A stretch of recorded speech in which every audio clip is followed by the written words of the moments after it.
Hi and welcome back to the channel, and thank you so much for clicking into this video. So in this video, I am going to teach you how to fix FIFA 24-23 error. Your game failed to launch. An error on our end caused your launch to fail. Make sure that you stay until the very end of this video so you won't miss any important step or information, and without further ado, let's get on it. So the first fix that you can try to do is to simply restart your PC. So your issue may be temporary despite this being a temporary solution.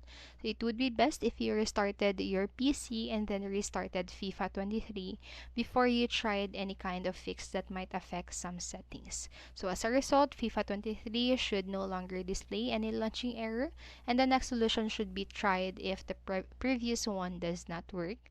So the next fix that you can try is to update the GPU driver. So players reporting the outdated graphics driver seem to be in the majority. So the following steps will help you check for graphics driver updates if you're also using an outdated one.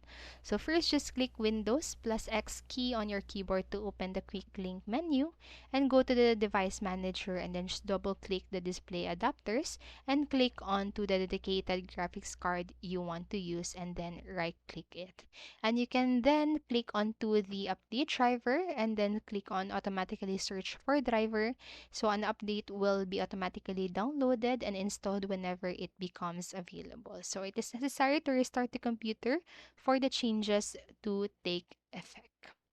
And that's it for the second step. What you can do, or second fix, what you can do next if this fix still didn't fix the problem. What you can do here is to run the FIFA 23 or 24 as administrator.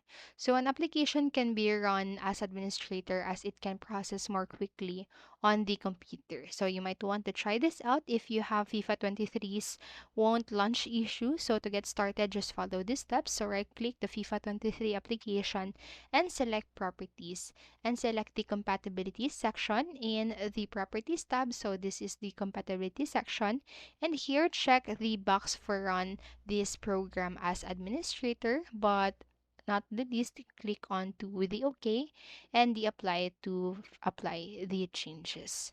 And so that's it for this video. Remember, you can always pause this video, go back to the video, and follow the steps at your own time.